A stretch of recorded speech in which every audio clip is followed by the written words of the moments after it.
Di awal season 2, kita diperlihatkan dengan sekelompok siswa SMA yang tengah bertarung di bawah guyuran hujan melawan sebuah kelompok aliansi. Di tengah ketegangan itu, kita diperlihatkan sosok Si-un yang berlari menembus hujan, menuju lokasi pertarungan antara siswa SMA dan kelompok aliansi. Adegan kemudian berganti, menampilkan mimpi Si-un yang tengah duduk di atas ring tinju, merenungkan kenangan bersama Suho dan Bomsok. Dalam mimpinya, ia teringat saat Bomsok menyerang Suho hingga menyebabkan Suho koma. Peristiwa yang membuat Si-un mengamuk di koridor sekolah lamanya, hingga akhirnya dikeluarkan. Mimpi yang mengangkat kembali luka masa lalu itu, membuat Si-un terbangun dengan terkejut di tengah malam.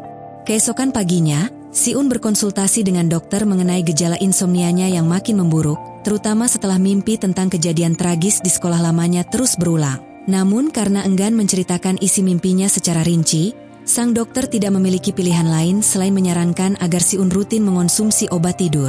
Scene kemudian berpindah ke pagi hari saat Si-un berangkat ke sekolah. Sesampainya di sana, ia melihat beberapa siswa tengah merundung siswa lain. Si-un yang pada saat itu tak ingin terlihat memilih menjauh. Para perundung itu justru takut padanya karena rumor yang beredar di mana konon alasan kepindahan Si-un diketahui karena telah membunuh seorang. Setibanya di kelas, Si-un kembali menjadi bahan perbincangan teman-teman sekelasnya. Tak lama kemudian, seorang siswa bernama Seo Juntae masuk terburu-buru. Tanpa sengaja, tasnya menghantam kepala Si-un yang sedang tertidur, hingga membuatnya tersentak bangun. Juntae segera meminta maaf, namun Si-un hanya diam dan kembali tidur tanpa berkata apa-apa. Juntae lalu terlihat membagikan susu dan makanan ke setiap meja, memenuhi pesanan siswa di kelas yang berbeda. Salah satu siswa yang menerima pesanan justru mengeluh karena susu yang diterimanya salah. Sebagai kompensasi, ia menuntut Juntae untuk memberinya sebuah ponsel. Setelah menyelesaikan tugasnya, Juntae memeriksa tab berisi daftar pengumpulan ponsel dan menemukan bahwa nama Si-un tercatat sebagai siswa yang tidak boleh diganggu. Ia pun menghampiri Si-un dan bertanya tentang merek ponsel yang digunakannya. Si-un yang heran dengan pertanyaan itu hanya diam, merasa tak perlu menjawabnya. Juntae kemudian membawa keranjang berisi sejumlah ponsel dan menyerahkannya kepada Choi Hyoman, siswa yang mengklaim dirinya sebagai pemimpin SMA Unjang. Hyoman mengeluh karena jumlah ponsel yang terkumpul semakin sedikit, sambil menjelaskan bahwa mereka tengah menjalankan bisnis gelap di sekolah. Ia memperingatkan bahwa jika performa pencurian ponsel terus menurun, maka kelompoknya tak akan segan menghentikan perlindungan terhadap anggotanya. Jika ada nama yang terlewat dari daftar buku besar, maka yang bersangkutan akan menjadi sasaran intimidasi. Saat membaca daftar, Hyoman menyadari bahwa nama Si-un diberi tanda khusus sebagai tidak boleh diganggu. Ia pun mempertanyakan alasan Juntae menuliskannya demikian. Dalam ketakutannya itu Juntae menjelaskan bahwa Hyoman sendiri sebelumnya hampir bentrok dengan Si-un dan belum pernah berani mengambil tindakan apapun sejak saat itu. Ia khawatir akan ada masalah besar jika ia bertindak sembarangan. Penjelasan itu tidak memuaskan Hyoman yang kemudian langsung menampar Juntae yang membuatnya semakin terpojok. Hyoman menegaskan, jika Juntae tidak bisa membawa ponsel milik Si-un, maka ia akan kembali menerima kekerasan. Juntae yang terdesak kemudian bergegas pergi ke ruang guru untuk mengambil ponsel yang disita sementara selama jam pelajaran. Dalam kepanikan dan tekanan yang memuncak, Juntae yang sudah merasa tidak punya jalan keluar, akhirnya memutuskan untuk mencuri ponsel milik Si-un dari toilet. Setibanya di kelas, Juntae tampak gelisah dan bergegas hendak keluar. Namun langkahnya terhenti ketika Si-un memanggilnya, menyadari bahwa ponselnya tidak ada. Juntae menjawab dengan terbata-bata, dan dari nada suaranya, Si-un mulai mencurigai bahwa Juntae tahu soal hilangnya ponsel tersebut. Setelah berhasil mencuri ponsel milik Si-un, Juntae segera menyerahkannya kepada anak buah Hyoman, lalu buru-buru meninggalkan tempat persembunyian mereka. Saat hendak menuruni tangga, Juntae melihat Si-un datang dari arah berlawanan. Ia pun mencoba menyapa, namun tak direspon. Ia terus mencoba bicara, berusaha menghentikan Si-un untuk menjelaskan bahwa ponselnya hilang, meminta maaf, dan berjanji akan menggantinya. Namun Si-un memotong ucapannya, berkata bahwa ia sudah tahu segalanya. Ia menegaskan bahwa Juntae tak perlu repot menenangkannya, karena tindakan seperti itu hanyalah bentuk kepengecutan.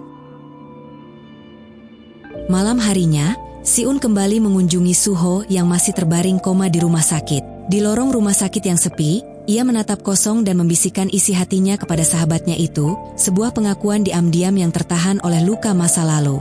Keesokan paginya, Si-un menyaksikan Hyoman dan kelompoknya tengah merundung Juntae. Dalam benaknya sempat muncul keinginan untuk membalas. Namun setelah menatap Hyoman lekat-lekat, ia memilih untuk mengurungkan niat dan berjalan melewati mereka tanpa berkata sepatah kata pun, meski dengan tatapan tajam yang menyeratkan peringatan. Hyoman, dengan nada sinis, memperingatkan Si-un agar menjaga ponselnya baik-baik, karena baru-baru ini terjadi kasus kehilangan. Ia lalu membiarkan Si-un lewat begitu saja. Juntae yang ketakutan hanya bisa menunduk, tak sanggup menatap Si-un. Di dalam kelas, Juntae yang merasa bersalah meletakkan susu dan roti di meja Si-un sebagai bentuk permintaan maafnya. Namun Si-un menolak dengan dingin, menyuruhnya berhenti melakukan hal itu, lalu pergi meninggalkan kelas. Juntae dalam upaya terakhir, berusaha menjelaskan bahwa ia terpaksa mencuri ponsel tersebut. Ia juga mengungkapkan kebingungannya saat disebut pengecut, ia tak tahu bagaimana seharusnya melawan. Si-un menatapnya dan bertanya balik mengapa harus dirinya yang harus memberitahukan informasi tersebut. Dalam keputusasaan, Juntae mengaku bahwa hanya pada Si-un ia merasa bisa bertanya, satu-satunya tempat di mana ia berharap menemukan jawaban. Si-un yang mendengar hal itu lalu mengatakan jika ia tahu hukum Newton, maka ia bisa menerapkan hal itu pada dirinya. Sore harinya saat hendak pulang, Juntae mencari tahu tentang hukum Newton ketiga dan mengabaikan panggilan dari teman-teman Hyoman. Di sisi lain, teman Hyoman merasa heran karena Juntae tidak seperti biasanya bersikap seperti itu. Hyoman yang tidak terlalu peduli,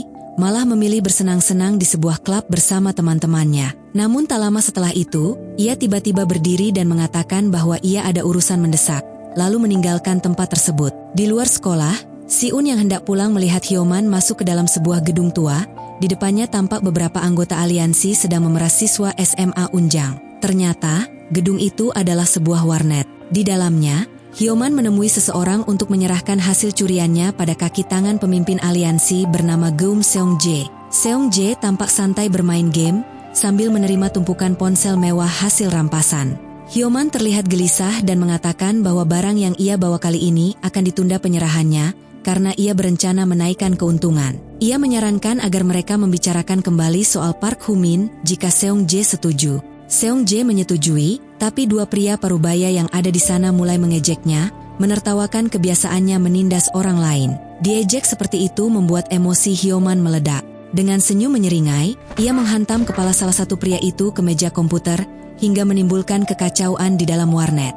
Juntae tidak menjawab telepon dari Hyoman yang sedang panik. Menjelang subuh sebelum para siswa datang, Juntae memberanikan diri masuk ke ruangan Hyoman sambil menghafal rumus hukum Newton 3. Ia membobol lemari penyimpanan tempat ponsel-ponsel siswa disimpan. Setelahnya ia mengembalikan setiap ponsel ke meja masing-masing pemiliknya, disertai catatan permintaan maaf. Termasuk ponsel milik Si-un yang juga dikembalikan ke tempat semula. Keesokan paginya, para siswa merasa senang dan lega karena ponsel mereka telah kembali. Si-un mendengar bahwa Juntae nekat mengambil kembali semua ponsel dari lemari milik Hyoman. Ia pun menerima pujian sekaligus peringatan mengenai konsekuensi yang mungkin akan dihadapi Juntae jika Hyoman mengetahui hal ini. Saat tiba di kelas, Si-un melihat ponselnya berada di dalam laci beserta secari kertas berisi permintaan maaf dari Juntae. Sementara itu, Hyoman yang tak percaya bahwa semua ponsel curiannya telah dikembalikan oleh Juntae, menjadi sangat marah dan langsung mencari di mana keberadaan Juntae. Juntae yang tertidur di kelas, terbangun saat Hyoman memanggilnya. Ia pun bersiap menghadapi kemarahan Hyoman. Namun Hyoman tak menyangka Juntae berani melawan. Ia langsung menyerangnya tanpa ampun di hadapan siswa-siswa lain. Juntae yang terpojok tidak mampu membalas serangan Hyoman, dan Si-un yang menyaksikan kejadian itu teringat pada Suho dan kejadian-kejadian di sekolah lamanya. Saat Hyoman hendak melempar kursi ke arah Juntae, Si-un segera menghentikannya dan memperingatkan Hyoman untuk tidak bertindak keterlaluan. Si-un yang berusaha menahan emosi, akhirnya kehilangan kesabaran saat Hyoman terus mengabaikan perkataannya. Hyoman terkejut ketika Si-un tiba-tiba menghentikannya sebelum memukul Juntae, bahkan menantang Juntae sebagai gantinya. Namun Si-un tak membalas pukulan Hyoman. Ia hanya menatapnya tajam, membuat Hyoman bingung mengapa Si-un tetap berdiri tanpa melawan. Scene kemudian berpindah ke ruang klub basket, di mana para anggota sedang membicarakan turnamen yang batal mereka ikuti. Seorang teman Hoo-min yang bernama Go Hyun-tak menegaskan bahwa Hoo-min tak terlibat perkelahian dan dikeluarkan secara tidak adil. Merasa kesal karena klubnya meremehkan Hoo-min, Hyun-tak berniat mengadu ke guru. Namun, ia terhenti saat mendengar keributan yang ternyata disebabkan oleh Hyoman. Sesampainya di kelas, Hyun-tak melihat Hyoman sedang berkelahi dengan Si-un. Si-un yang bersiap siaga, mampu membaca gerakan Hyoman dan menghindari pukulannya. hingga Hyoman terjatuh ke meja. Marah karena serangannya tidak berhasil, Hyoman menendang laci dan terlihat takut saat melihat tatapan tajam dari Si-un yang membuatnya terintimidasi. Tak tahan melihat situasi itu, Hyun tak menghentikan perkelahian mereka. Namun, Hyoman malah mengejeknya sebagai kaki tangan Humin. Hyun-tak yang tersulut oleh hinaan itu, kemudian langsung menendang wajah Hyoman yang seketika membuatnya bungkam. Hyoman yang dipenuhi rasa malu langsung keluar dari kelas sambil mengumpat kepada Si-un dan Juntae. Gotak yang berharap Si-un akan berterima kasih karena telah membelanya justru mendapat sambutan dingin. Si-un malah memilih membantu Juntae dan mengajaknya ke UKS, tak memperdulikan Hyun-tak yang masih berdiri menanti apresiasi. Dengan nada dingin, Si-un akhirnya mengucapkan terima kasih singkat kepada Hyun-tak. Saat hendak menuju UKS, tiba-tiba Juntae membuka pintu ruang rahasianya yang menyimpan koleksi anime. Ia menjelaskan bahwa jika mereka ke UKS, para guru pasti akan memanggil Hyoman, yang mungkin membuat mereka kembali jadi sasaran kekerasan. Sambil mengambil salep untuk mengobati luka dirinya dan Si-un, Juntae mengungkapkan bahwa ia mengembalikan ponselnya karena teringat ucapan Si-un tentang hukum Newton ketiga. Di tengah percakapan, teman-teman Juntae yang juga pernah dirundung oleh Hyoman datang menanyakan keadaannya. Tak ingin mendengarkan lebih jauh, Si-un memilih meninggalkan mereka dan keluar dari ruangan. Sementara itu, Hyun-tak yang sedang membuang sampah mendengar sekelompok siswa tengah merokok sambil membicarakan perkelahian Si-un, serta rumor bahwa Hyoman kini menghindarinya. Diliputi rasa penasaran, Hyun-tak bertanya mengapa Hyoman tampak begitu takut pada Si-un. Salah satu siswa menjawab bahwa Hyoman pernah menghubungi seseorang dari sekolah lama Si-un, dan dari sana ia mendengar bahwa Si-un pernah hampir melukai beberapa siswa dengan dumbbell, gunting, dan pena, hingga akhirnya dikeluarkan dari sekolah tersebut. Karena reputasinya yang menyeramkan, Hyoman hanya berani menggertaknya saja. Tak percaya pada cerita tersebut, Hyun-tak menyatakan dengan tegas bahwa ia tidak akan mempercayai omong kosong dan meminta mereka berhenti menyebarkan desas-desus yang belum tentu itu benar. Saat hendak pergi, Hyun-tak memergoki Hyoman sedang menguping pembicaraan para siswa itu, tampak malu karena perkelahiannya dengan Si-un kembali diperbincangkan.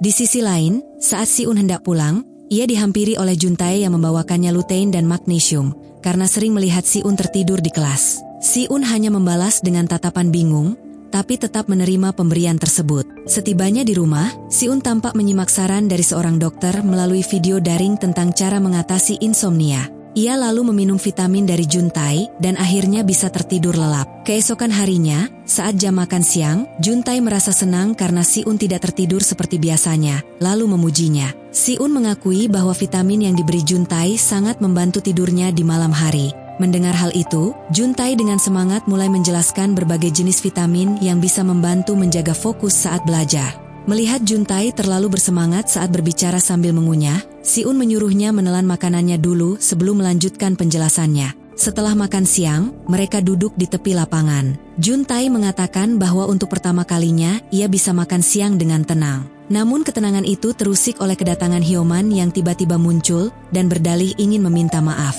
Si-un yang sejak awal tak menyukai gelagatnya, tidak menggubris ketika Hyoman mulai menjelekan Hyun-tak, menuduhnya pura-pura baik dan akan bertindak semena-mena di sekolah Unjang. Dari kejauhan, Hyun-tak yang sedang bermain basket memperhatikan mereka bertiga, merasa curiga dengan sikap mendadak akrab Hyoman terhadap Si-un dan Juntae. Tak lama Hyoman mendekati Hyun-tak dan mulai bersikap sok jagoan, mengancam bahwa ia akan berteman dengan Si-un untuk kemudian membunuhnya dan Park Humin. Mendengar ancaman itu, Hyun-tak hampir meluapkan emosinya, namun berhasil ditahan oleh teman-temannya. Melihat situasi memanas, Si-un segera menarik Juntae untuk meninggalkan lapangan dan kembali ke kelas. Namun di tengah jalan, Juntae justru diseret oleh geng Hyoman. Hyoman lalu masuk ke ruang klub basket, merusaknya, dan bahkan membakar foto klub dengan puntung rokok. Di dalam kelas, Si-un mulai curiga karena Juntae tak kunjung kembali dari toilet. Ketika guru bertanya keberadaan Juntae, Si-un mencoba menjelaskan bahwa mungkin terjadi sesuatu, namun gurunya tidak menggubris. Setelah kelas usai, Si-un mencoba menghubungi Juntae, namun justru dihampiri oleh Hyoman yang memberitahu bahwa Hyun-tak telah menyeret Juntae ke ruang klub basket.